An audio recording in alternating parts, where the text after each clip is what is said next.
Lepo pozdravljeni. Le še nekaj dni nas loči do mašniškega posvečenja letošnjih novomašnikov. Eden od njih je tudi Gregor Markelc, ki prihaja iz dolenjske župnije Šentrupert. Pred slabima 2 letoma je izpovedal večne redovne zaobljube v salezijanski družbi, zdaj pa ga tik pred mašniškim posvečenjem gostimo v našem studiu. Gregor Markelc, lepo pozdravljeni, Bog daj. Hvala lepa, dober dan. Zdaj, ko ste opravili večne redovne zaobljube, takrat ste za družino dejali, da vas je že kot majhnega fanta zanimalo, kaj vse se dogaja pri oltarju in da sta bila vaš prvi zgled domači župnik in katehistinja. Zdaj, kaj vas je najbolj pritegnilo pri njima? Ja, ta zgodba duhovnega poklica je kar dolga. Ampak konkretno te dve osebi sta zelo vplivali v mojem življenju za moje odločitve, predvsem na razmišljanje, bom rekel, razločevanje mojega poklica. Tako katehistinja, sestra Ivanka, ki me je pripravila na prvo sveto obhajilo, me je potem povabila po prvem svetem obhajilu, oziroma potem, že ko sem šel proti Birmi, da bi sodeloval več v župniji in postal nek asistent učenja verouka. No in tako se je zbrala ena skupina asistentov, ki smo potem ostali še druge ure pri mlajših in asistirali pri učenju verouka. In vedno smo zaigrali kakšen evangeljski odlomek in moja naloga je bila, da vedno igram Jezusa. In sem se oblekel duhovnika, včasih celo v škofa in to je bilo zanimivo, da ja, takrat na en tak način sem potem. Mislim, da to so najbolj taki trenutki, ko se spomnim, da sem v župniji sodeloval, potem sem pa še postal ministrant, animator, kasneje tudi organist, tako da mi to življenje župnije postalo nekako tako domače, da sem potem tudi med srednjo šolo veliko župnikom sodeloval še posebej in sva veliko lepih stvari pripravila skupaj, sodelovala, predvsem pa me je njegov zgled duhovnika navdušil, oziroma ta karizma salezijanska Don Boskova prevzela, da bi tudi jaz postal duhovnik in spovednik za mlade, da bi z mladimi maševal in mlade spovedoval. To mi je bilo tako glavno nekako. Potem pa sem videl, da so še druge stvari, vzgoje in tako. Se pravi, se je vse skozi že nekako napovedovalo to, kar se bo zgodilo? Ja, bi rekel, ena evolucija poklica. Evolucija postopna, ne? Ja. Ja. Kaj pa bi rekli, kdo pa je danes vaš največji zgled in navdih? Ja. Bi rekel mladi. Zdaj v delu, kamor me je poslal moj predstojnik, konkretno v dijaški dom, kjer z mladimi živim, vidim, da dejansko duhovnik, salezijanc, se gradim in postajam ob njih. In to se mi zdi zelo lepo, pomenljivo, tudi tako, da dejansko ob njih rastem. Poleg tega pa gotovo salezijansko skupnostjo, v kateri sem, zgled drugih sobratov, ki so me sprejeli, ki me spremljajo, in tudi drugih zaposlenih laikov, ki delujejo v našem zavodu. Ja, dosti časa torej preživite v salezijanski skupnosti Želimlje, da omeniva, torej z mladimi. Zdaj, kakšno energijo, kakšno moč vam dajejo mladi? Tudi en poseben izziv najbrž. No, saj ste tudi sami še mladi, pa vendar. Mladi predvsem jemljejo energijo, ker se jim moraš posvetiti, oziroma pač mladi hočejo celega človeka. In pač njim se predaš tak, kot si. In z njimi živiš. Jaz dejansko z njimi živim v dijaškem domu od nedelje zvečer do petka popoldne. In to je 28 mladih, imamo v vzgojni skupini fantov, prvi pa drugi letnik, in to je zelo živahno življenje. Lahko si predstavljate popoldne, se pravi dopoldne so v šoli, popoldne smo pa vzgojitelji za njih odgovorni. In ja, dejansko, tako se zdaj malo sprašujemo, kako bo. So rekli, pa ti boš drugo leto še ostal, ne, pa ti boš duhovnik, ti moraš iti nekam na župnijo, ne. Sem rekel, ja ne, pač jaz bom z vami ostal, ne. A res, in so bili tako zelo veseli, kako je to mogoče, da bo zdaj novomašnik, ne vzgojitelj v dijaškem domu, ne. To jim je bilo zelo tako zanimivo, ampak odkrivam pri teh mladih, kako je potrebno biti pozoren na, kako bi rekel, vse vidike vzgoje ali pa njihove rasti, ne.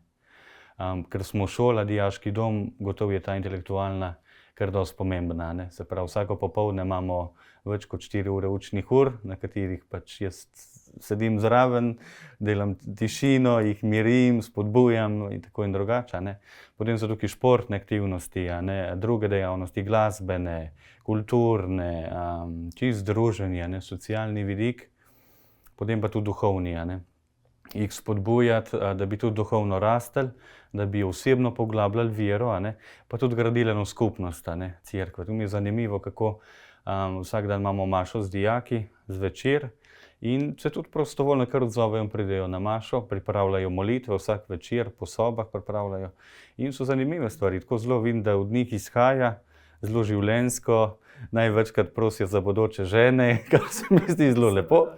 In drugače pa tudi seveda, ko so kakšni testi ali pa kakšne preizkušnje v šoli, je potem molitev še bolj goreča.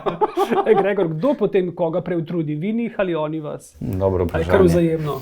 Dobro vprašanje, jaz mislim, da je kar vzajemno, ne. Jaz sem videl pri sebi, no, predvsem že tudi prejšnja izkušnja, ki sem jo imel kot vzgojna praksa, ko sem bil na Rakovniku 2 leti vzgojitelj, sem videl predvsem, da pač meje moram jaz pri sebi postaviti, a ne. Da je dovolj spanja, počitka, da si ga dejansko vzamem, takrat, ko je preveč stvari, a ne, ker tako da, ampak gre nekako, no, z Božjo pomočjo, bom rekel. Pa tudi nekako shajamo, no. Gregor, če greva morda zdaj pa še nekaj let nazaj, ne, morda v vaše zgodnje otroštvo, kot sem uvodoma dejal, izhajate iz Šentruperta na Dolenjskem, iz kmečke družine, imate kakšnega brata, sestro, Ja. kako je s sorojenci? Izhajam iz podeželja, Šentrupert je ene vasi, no, tam v Šentrupertu, in imam enega mlajšega brata pa mlajšo sestro. Kot prvorojenec, ja, mogoče so od mene pričakovali, da bom prevzel kmetijo doma, a ne. Kar velika kmetija, tako se kar trudijo, da s tem preživijo glavno, no. Ampak nekako je potem odločitev, ja, za srednjo šolo že, oziroma že po birmi sploh, a ne, ta klic v meni bil, glej, ti boš drugačen pastir, a ne. Ti boš delal za mlade, z ljudmi, a ne. Tudi če sem iskren, tak način kmetovanja, kot ga imamo pri nas doma, mi nikoli ni bil tako všeč, da bi rekel, da je to pa moj način življenja, ne. Če bi šel v to, bi šel v neko posebno področje kmetovanja ali pa tako, a ne. Ne specializiram se, danes reče, a ne, ampak nikoli me ni tako, da bi jaz rekel, zdaj bi pa jaz za to živel, a ne, ali pa da bi bilo to moje življenje, ne, tako da je potem praktično odločitev oziroma ločitev, ko sem šel v srednjo šolo v Ljubljano, s 15 leti, a ne. Sem ugotovil, da že 15 let me ni doma, pol življenja sem že od doma. In to je potem, ja, ta odločitev potem premagala. Ampak se zelo rad vračam domov, tudi pomagam doma, ko so kakšne stvari, sploh ko so koline in take zadeve. Ampak tako, posebna stvar, ki mislim, da sem jo doma dobil v družini, je delo od očeta. Moj oče je zelo delaven človek. Poleg tega, da imamo doma kar veliko kmetijo, je še bil zaposlen vsa ta leta. In veliko predvsem to, trdna volja, ta delavnost, no, delavnost. Od mame pa eno mirnost, eno ljubeznivost, eno potrpežljivost in vztrajnost tudi, ja. Ja, torej res zgled tako pri očetu kot pri mami. Ja. In tudi potem ta vaša odločitev, da postanete duhovnik, je tudi v okviru družine, so jo lepo sprejeli, vas spodbujajo. Ja, so lepo sprejeli. No, zanimivo, da so moji sošolci v osnovni šoli pa prijatelji prej vedeli za mojo odločitev kot pa doma, ne. Spomnim se, doma je bila velika noč, to je bilo že po mojem 1. letniku. Oziroma ne, na koncu je bilo, ja. Že pred maturo, velika noč je bila, smo imeli velikonočni zajtrk. In jaz do takrat nisem nikoli povedal doma, da bom duhovnik. Čeprav sem že bil pri Salezijancih na Rakovniku, ministriral, vse to je bilo, bi rekel, skoraj očitno, ne, da pač je to. Znaki. Ja. In takrat isto veliko noč pa jaz doma povem, pojemo, pa moram jaz imam nekaj zapovedati. Ja, drugo leto se bo treba vpisati na faks, a ne. In sem rekel, veste kaj, jaz me kar tole na Rakovniku to življenje meni kar všeč, bom jaz kar tukaj ostal, pa na teološko fakulteto se bom vpisal. To me je bilo tako strah povedati, kaj bodo rekli doma, bodo to sprejeli ali ne bodo. Ne? In no, presenetljivo, res tako veselje, so takoj sprejeli vsi praktično. Še posebej mama je bila vesela, rekla, saj sem vedela, da bo tako, jaz sem že sanjala, kako bo praznovanje tukaj doma in kako bomo novo mašo. No, zdaj se bodo sanje uresničile, ja. Ja, nekaj takega. Morda se še enega vidika dotaknemo, in sicer študirali ste tudi v Italiji, v Torinu. Zdaj tudi ta izkušnja tujine človeka na nek način izoblikuje. Kako je vas oblikovala na tej poti zorenja? Ja, Salezijanci imamo poleg, zdaj če primerjam s škofijskimi duhovniki, še nekaj lastne formacije, bom rekel tako, se pravi novicijat, kjer se pripravimo na redovno življenje. To sem bil 1 leto. In potem se pripravimo tudi na izpoved prvih redovnih zaobljub. Potem sem se vrnil v Slovenijo in sem bil 4 leta v Sloveniji. Sem nekaj tukaj študiral, potem prakso imel tudi tukaj vzgojno. Potem sem se pa za 3 leta vrnil, me je predstojnik poslal v Torino na Salezijansko papeško univerzo, kjer sem potem tudi študij dokončal, magistriral in rekel tako ena zelo dobra, pozitivna izkušnja mednarodnosti, tudi študija, drugega pogleda študija, se pravi Teološke fakultete v Ljubljani, potem ene redovne priprave v Italiji, potem pa tudi študija v Italiji. Je precej drugačno. Eno vidik je študij, drug vidik je pa prav ta mednarodnost. Jaz sem imel sošolce v Torinu, ki so bili praktično iz celega sveta. Od Latinske Amerike, Gvatemale do Afrike, Konga, Zambije, Nigerije, pa do Mjanmara na drugi strani v Aziji. A pride kdo na posvečenje? So že potrdili. Bravo. Pa res mednarodna udeležba. Res mednarodna, vseh barov. Gregor, kaj bi rekli v tem času priprave, zorenja, posvečenja na pripravo na duhovniški poklic? Kaj se vas je najbolj dotaknilo v vseh teh letih? Morda tudi še iz tistih čisto najbolj otroških, ko ste bili ministrant, ko ste na nek način že čutili ta božji klic. Kdaj je bil tisti moment ali pa najpomembnejši trenutek? Težko je reči, kjer je bil najpomembnejši trenutek, ker jaz, da bi videl zdaj, da sem v svojem življenju doživel neko razsvetljenje ali pa neke stvari, tako ne teh dogodkov je bilo več in so bili zelo lepi. Še posebej so povezani s sveto mašo, gotovo. Z obhajilom, svetospovedjo, božje odpuščanje. Tako bi rekel, moja osebna izkušnja božje ljubezni.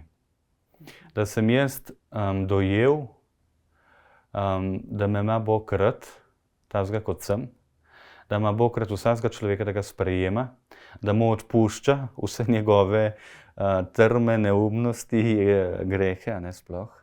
In da te Bog sprejema takega kot si. To je bilo zame ena taka, kako bi rekel, ena močna izkušnja Boga. In dejansko je tudi moje novomašno geslo s tem povezano, upodobi nas po svojem srcu. Zdaj ponavadi imajo novomašniki geslo od Svetega pisma. To pa ni direktno iz Svetega pisma, čeprav je zelo svetopisemsko. Božje srce je v Stari zavezi že zelo omenjeno, kako je Bog vodil, ali pa trdosrčnost kakšnih faraonov, pa potem v Novi zavezi negoreče srce nekaterih apostolov, potem pa sploh njegovo prebudeno srce oziroma njegova stran na križu. In upodobi nas po svojem srcu, da bi naše srce postajalo tako, kot je Božje. Najprej moje, kot človek, potem kot duhovnik, da bi znal biti podoben Jezusu po njegovem srcu, ki je usmiljenje, ki je sama dobrota, ki je ljubezen. Konec koncev je pa to tudi, bi rekel, ta vzgojni element, kako lahko vzgajaš mlade, če jih nimaš rad. Mladi morajo začutiti, da jih imaš rad, da jim hočeš dobro, v vseh pogledih. In takrat se odprejo, se zaupajo, takrat lahko, bi rekel, takrat lahko začneš vzgajati. Drugače je to nek intelektualni vidik, bi rekel, neko razmišljanje, neko podajanje pravil, ampak daleč od življenja ali pa ne osebne izkušnje. Gregor, kolikor vem, vam je blizu tudi glasba in sicer ne igrate. Omenili ste že, da igrate orgle, ampak igrate pa tudi kitaro in tudi harmoniko. Tako na prvi pogled 3 različni inštrumenti, ampak vendar, kateri pa je najljubši? Orgle. Ja, ne mora biti drugačen odgovor. Katero skladbo najraje zaigrate? Kakšno romantično, kakšen preludij romantike. Tako. Ja, glasba je moj glavni hobi, bom rekel tako. Pa ne samo hobi, no, se mi zdi, da z glasbo lahko tudi vzgajaš, ne, tako zelo, tudi v zavodu, pa tako z mladimi, ne more biti glasba, kitara, kakšno bi bilo sveta Maša brez glasbe, a ne. Pač pusto bi bilo to, a ne. Tako da tu bi rekel moj glavni hobi, tudi sprostiti, a ne, na ta način.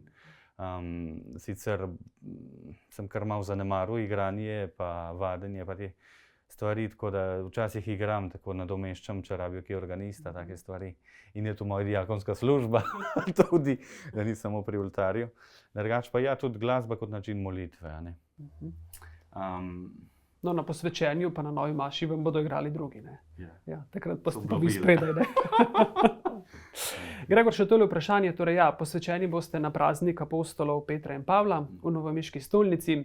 S kakšnimi pričakovanji, morda kaj treme, zrete v ta trenutek, ki se ima zgoditi prav kmalu? Bom rekel zdaj, ko so te priprave že malo bolj utečene, pa ko so ljudje sprejeli in začeli pripravljati stvari, sem veliko bolj miren, me to ne skrbi. Predvsem se sam na to pripravljam, tako da je veliko več molitve, premišljevanja na to, da bom postal duhovnik. Tudi preberem kakšno stvar več prav na to temo. Tako da, ja, posvečen bom na vigilijo Petra pa Pavla, v petek 28. zvečer, v novomeški stolnici. Tako smo se nekako odločili, oziroma so predstojniki rekli, da bi bilo modro, da sem posvečen v skoraj domačem kraju, čeprav ne bom izrecno deloval v tej škofiji, ne, kot redovnik, ampak da je to lahko eno pričevanje tudi za kraj, pa za mlade, no, v našem kraju, to se mi zdi lepo. Ja, ki rabijo podporo in oporo, ne glede na to, kje s tem boste delovali, ne? Tako. Gregor Markelc, hvala lepa za ta pogovor. Obilo Božjega blagoslova pri opravljanju vašega novega poslanstva oziroma v novi vlogi in naj Bog v polnosti deluje v vašem redovnem in duhovniškem življenju. Hvala lepa.